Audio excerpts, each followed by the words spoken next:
भेष बदल कर ऑपरेशन करना, जिसे अंडर कवर ऑपरेशन कहते हैं, टीवी में हम लोग देखते हैं, उसकी परिभाषा को रियल लाइफ में बदल दिया। और Indian army 2009 one of the में बेस्ट इंफॉर्मेशन आर्मी ऑफ मिलने द पर वर्ल्ड। ये बात की परवाह न करते हुए कि वहाँ पर 25 से ज़्यादा आतंकवादी हैं, उनसे लोहा लेने पहुँच गया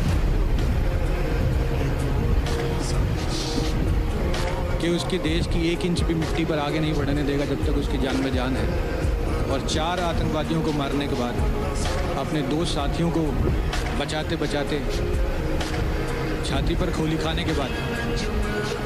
ये कहते कहते चला गया